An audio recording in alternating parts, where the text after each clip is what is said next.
Retrouvez pour la tranche info en direct sur votre antenne Canal 10 Télévision avec au programme de cette soirée Info 10, le journal local et régional qui sera suivi du focus. Après la coupure pub, on se rendra sur le terrain, plus précisément dans la commune de Goyave et aux côtés des sinistrés de la tempête tropicale Fiona. On est à plus de 3 semaines effectivement de l'événement, mais la pente est difficile effectivement à remonter pour beaucoup d'entre eux. Ça prend du temps. Donc on en parlera après la coupure pub de 19. Mais pour l'instant, place au JT où les Goyaviens, effectivement, sont aussi au cœur de l'actu.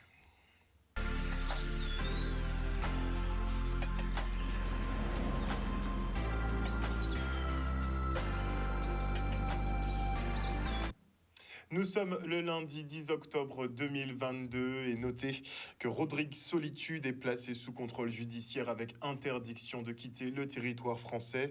Le directeur de Respire Plus est soupçonné de prise illégale d'intérêt par une personne chargée d'une mission de service public. Pour rappel, la société Respire Plus avait été créée dans l'urgence avec 500 000 € de fonds engagés par la collectivité régionale pour la fabrication de masques pendant la pandémie. Le procès devrait débuter en 2023 et risque de faire grand bruit.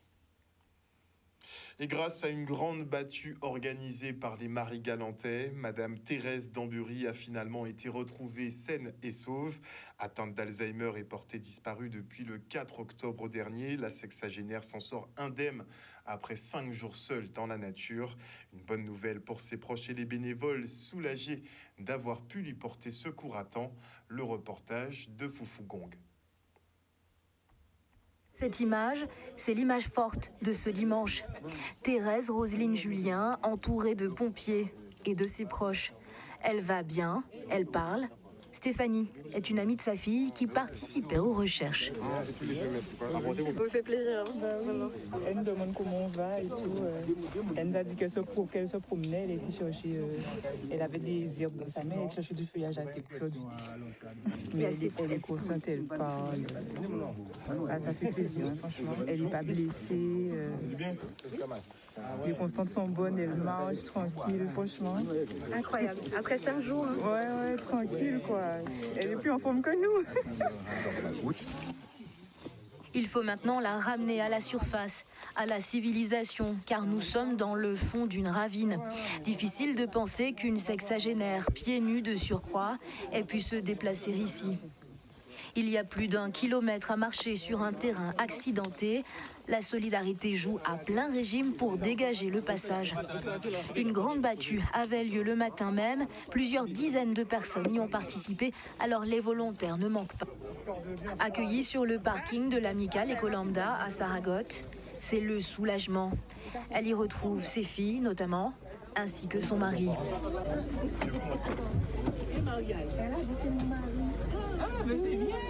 Elle a reconnu son mari. Elle a reconnu son mari, tout à fait. Je remercie toute la population d'avoir joué le jeu.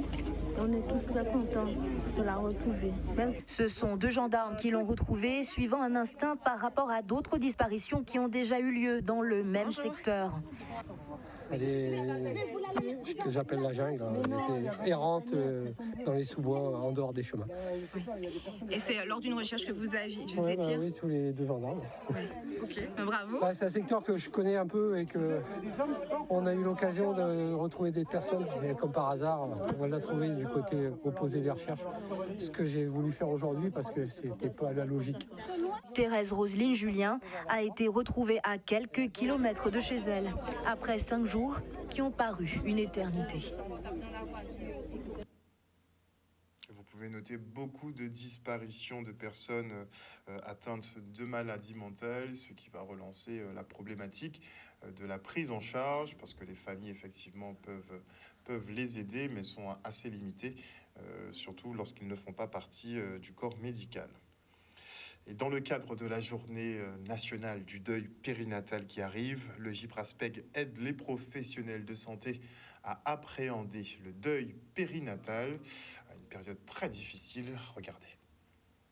Dans le cadre de la journée mondiale de sensibilisation du deuil périnatal qui aura lieu le 15 octobre, nous avons profité de cette semaine en amont pour organiser une formation pour tous les professionnels de santé qui accompagnent les jeunes mamans et les jeunes couples dans cette problématique. C'est vrai que le deuil, on n'en parle pas. Il y a toujours des deuils quand il y a un décès d'adulte, mais quand il y a le décès d'un fœtus, à l'époque, c'était tabou, mais maintenant que nous avons des projets de grossesse en construction, il est normal que quand le projet n'aboutit pas, qu'on puisse aider les parents à faire leur deuil sur cette problématique. Dans le cadre du deuil périnatal, lorsqu'on apprend qu'on va perdre ou qu'on perd son enfant, le sentiment premier, notamment chez la femme, c'est le déni. On a du mal à y croire. On n'en revient pas puisqu'on portait la vie, on n'imagine pas forcément une issue mortelle par la suite.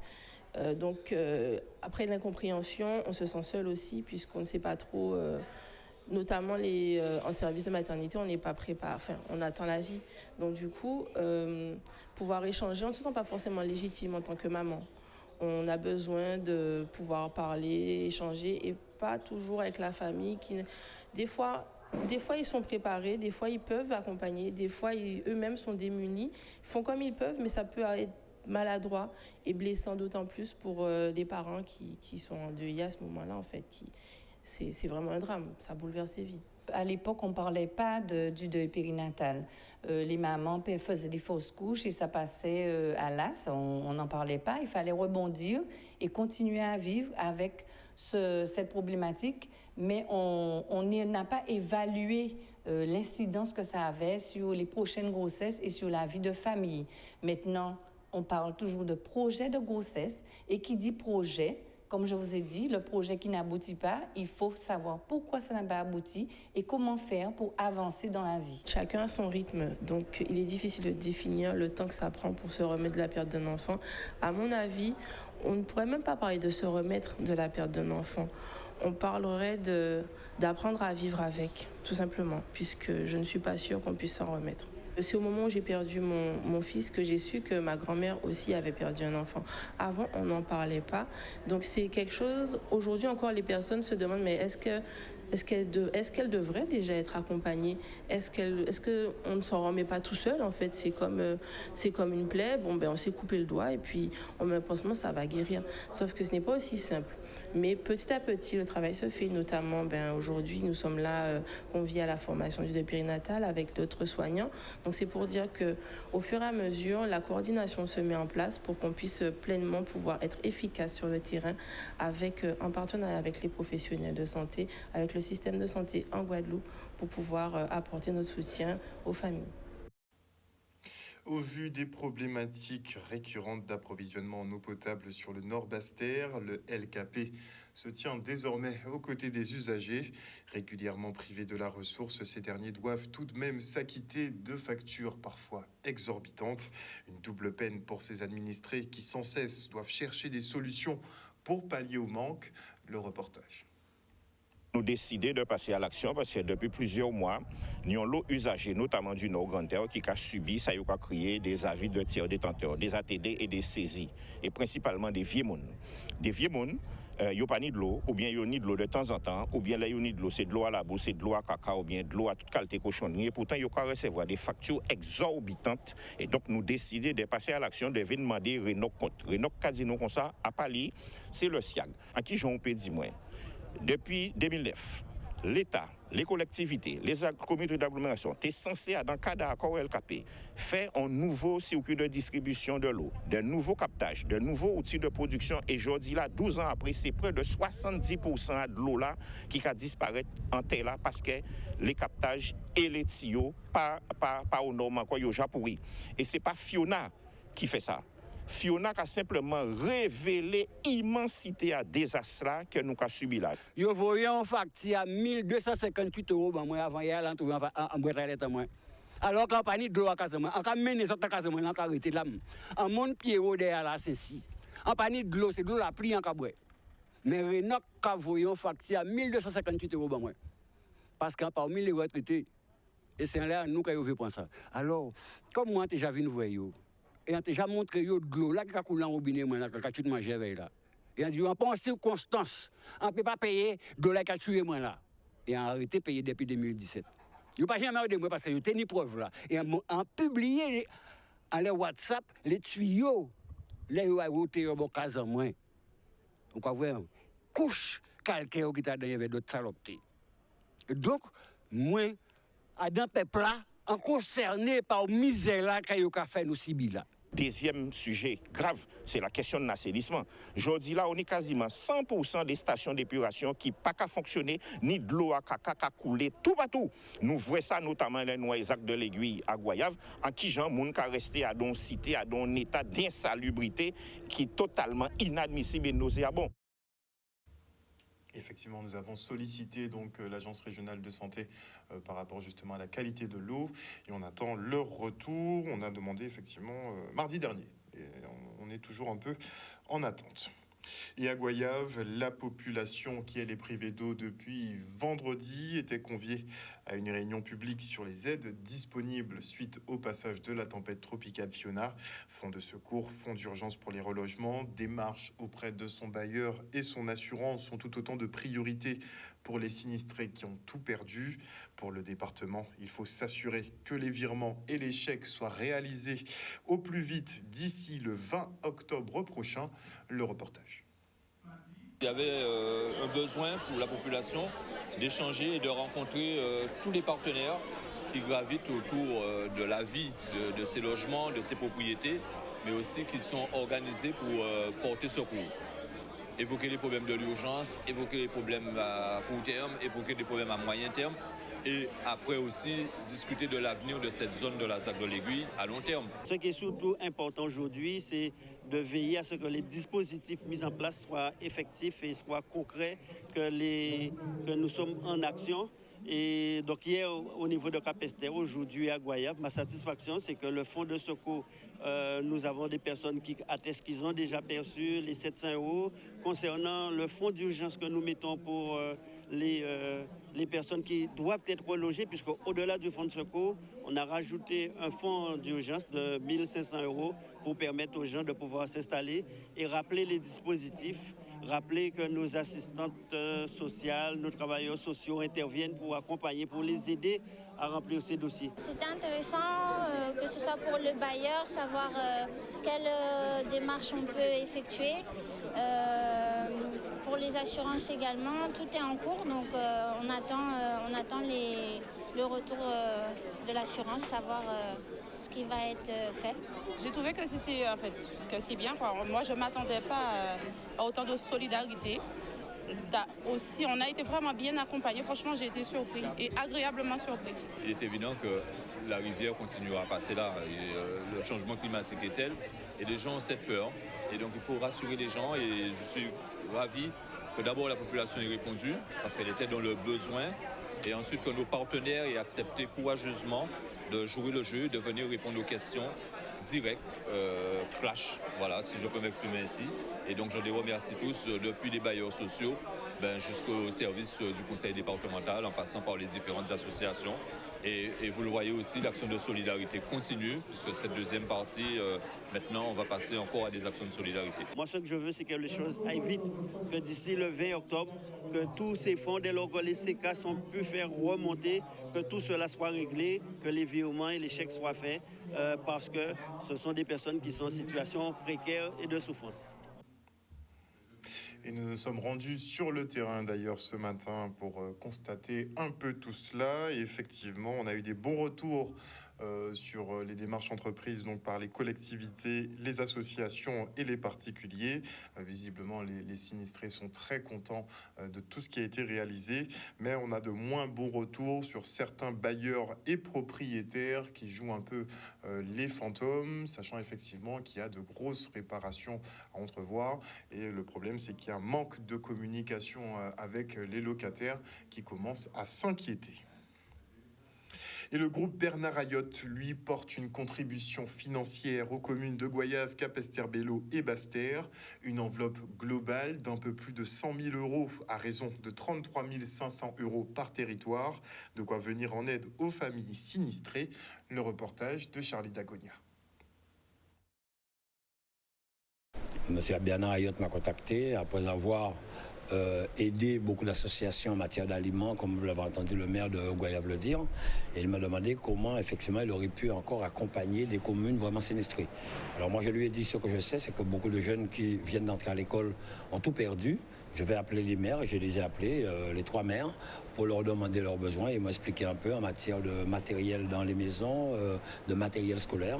Et c'est ainsi que nous avons... J'ai été l'interlocuteur, effectivement, de ces 3 maires, des 3 communes les plus sinistrées, pour pouvoir accompagner ces familles.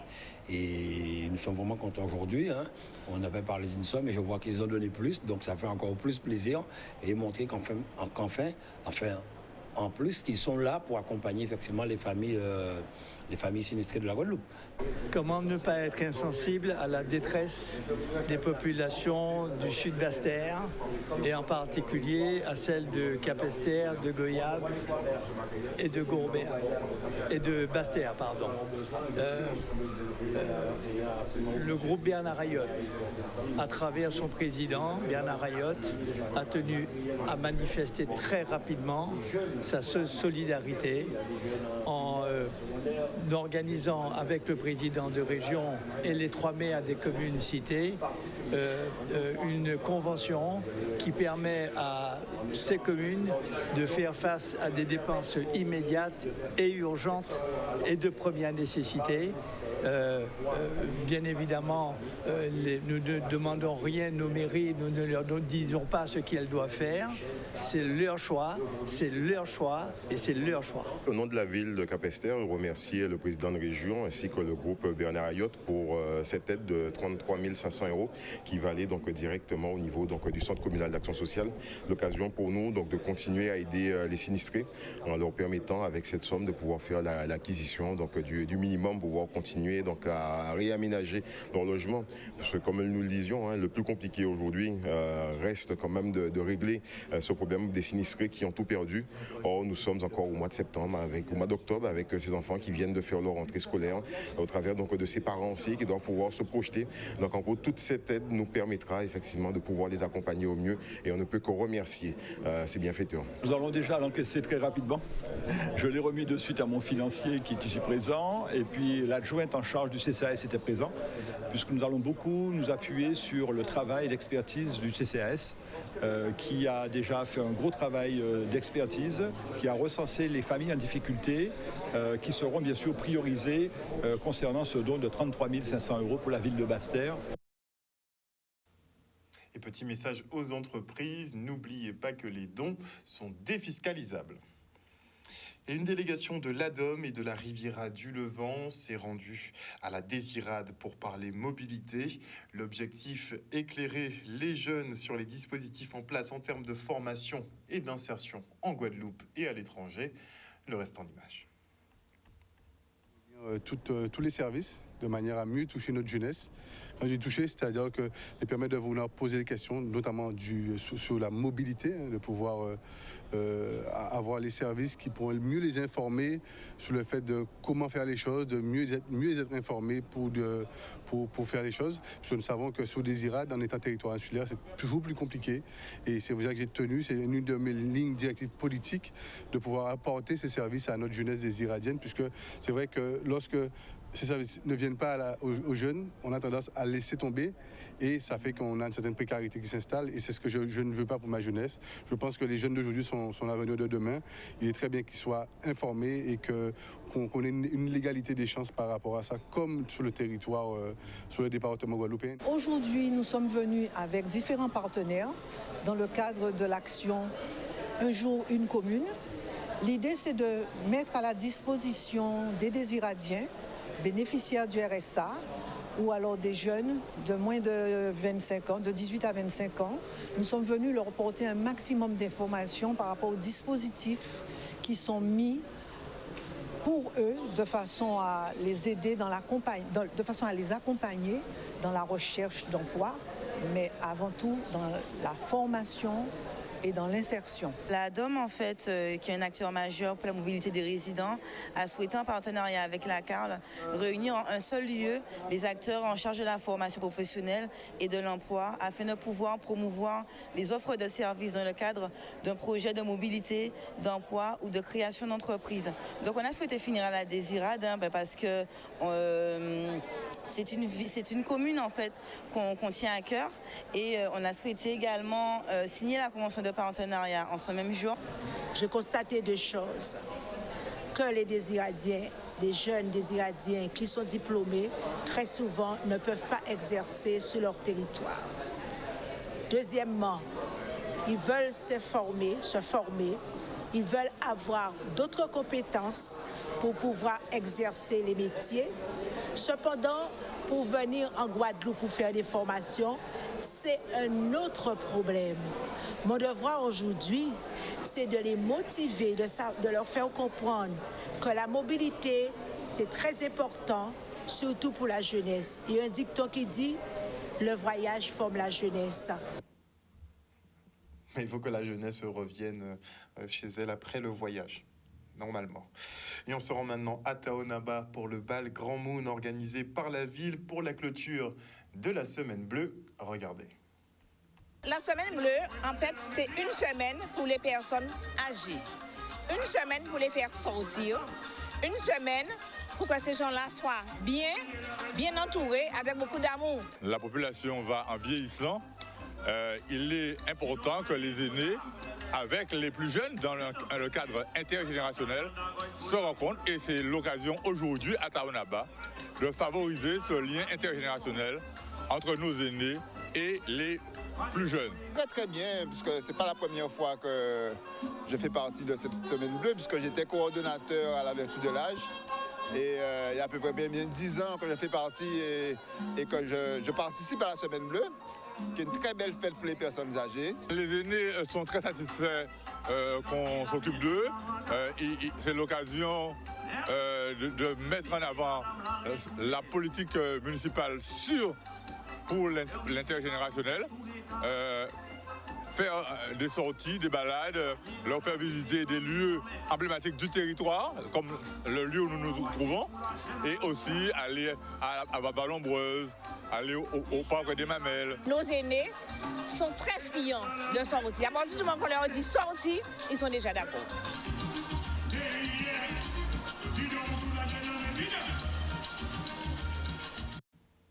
Et vous étiez plus d'1 millier à prendre le départ pour les foulées du ruban rose à Jarry. Un carton plein pour les organisateurs qui œuvrent à la sensibilisation autour du cancer du sein, que ce soit chez les femmes ou chez les hommes. Le reportage. Les organisateurs et nous avons pu avoir 1000 personnes qui se sont vraiment inscrites. Et d'autres personnes qui sont venues, je pense 300 à 400 personnes qui sont venues et on leur a demandé de venir en blanc ou avec d'autres couleurs. Parce qu'il y avait une assurance pour les 1000 personnes. Mais c'était vraiment une très belle manifestation, 5 km autour de Jarry pour la marche, comme on dit, la course, la marche contre le cancer. Vraiment, on ne peut être que fiers. Et on prépare déjà l'édition 2023 en espérant avoir 2500 personnes. Donc vraiment, c'est une très belle manifestation. Nous sommes vraiment très contents. La région sera là, comme je l'ai toujours dit, pour accompagner toute manifestation dès que ça s'agira de l'intérêt des Guadeloupéens, la santé guadeloupéenne, eh bien, nous serons là. Nous ne sommes pas effectivement, nous les organisateurs, c'est Point S l'organisateur avant tout. Nous sommes co-organisateurs. Donc aujourd'hui, on peut dire vraiment que c'est une très belle réussite et on se bat justement aujourd'hui contre la Ligue contre le cancer. C'est très important, le cancer du sein. Tout le monde peut être atteint de ça, et vous aussi, messieurs. D'accord ? Aujourd'hui, si effectivement, nous avons effectivement fait cette manifestation, c'est pour récolter des dons, pour que la science avance plus vite, puisqu'il faut commencer à avancer plus vite. Et l'argent récolté qu'on a eu aujourd'hui servira pour la Ligue contre le cancer et aussi pour Amazon Guadeloupe. Toute l'année, la Ligue, le comité Guadeloupe, est présent sur des manifestations pour informer, pour sensibiliser les gens au cancer, leur donner les informations. Aussi, pour leur dire aussi qu'il y a de grosses manifestations. Aujourd'hui, c'est Octobre Rose. On aura Mars Bleu, où on va faire la lutte contre les cancers colorectaux. Et ensuite, on va avoir aussi un relais pour la vie au mois d'août. Au mois de, non, c'est vrai, août, Et on va aussi toute l'année être présent sur ce qu'on appelle des villages santé dans de nombreuses communes. Il y a des chapiteaux, les gens peuvent aller voir des médecins parce qu'il y a des médecins, donc ils peuvent aller se faire dépister aujourd'hui même. Vous avez des stands d'information, des stands pour vous expliquer tout ce que vous voulez savoir et aussi pour dire aux gens que le comité Guadeloupe accompagne, écoute les personnes qui sont atteintes de cancer et leurs proches parce que le cancer va déstabiliser la famille. Donc on est là pour apporter ce qu'on appelle des soins support, des soins qui sont des soins pour le bien-être comme la sophrologie, le yoga, des soins pour faire de l'activité physique parce qu'on sait que l'activité physique va avoir une action sur la guérison et des soins aussi sociaux, de l'aide sociale, de l'aide financière. Et notez avant de se quitter que des verres ont été retrouvés dans les pâtes servies à la cantine du lycée professionnel de Port-Louis. Une situation qui excède les parents d'élèves et ça peut se comprendre. Et notez aussi également que dans le reportage justement sur la donation faite par GBH, Monsieur de Virginie a fait un petit lapsus, vous l'aurez tous compris. Voilà, chers téléspectateurs, nous sommes arrivés au terme de ce journal. Merci pour votre fidélité à ce programme. N'oubliez pas que sur Canal 10 Télévision, vous faites l'information que nous diffusons. Le journal revient demain à 18h30. Bisous, bisous tout le monde.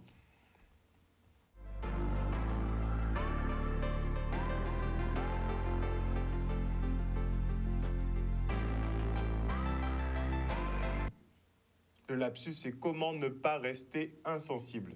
C'était le contraire, finalement.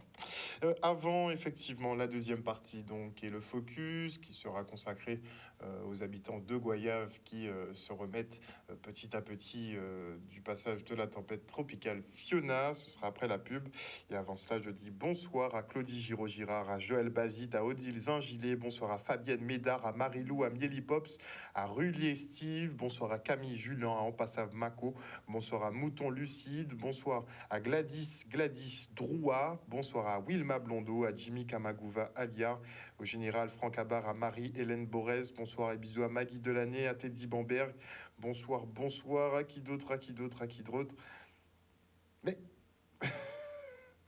Ah oui, non mais ils doivent redoubler d'efforts effectivement pour vous conquérir, hein, les politiques. Je pense que ça doit être pour ça, effectivement. C'est vrai qu'il y a les sénatoriales aussi qui arrivent, mais seulement vous ne les loupez pas à chaque fois. Bonsoir à Marius Labissi, bonsoir à Odile Zingilet, bonsoir à Patricia de Normandie, bonsoir à Raphaëla Duflo, bonsoir à vous tous. Faut vraiment jeter un petit coup d'œil sur vos commentaires, hein. Franchement, vous y allez pas de main morte. On se retrouve après la coupure pub.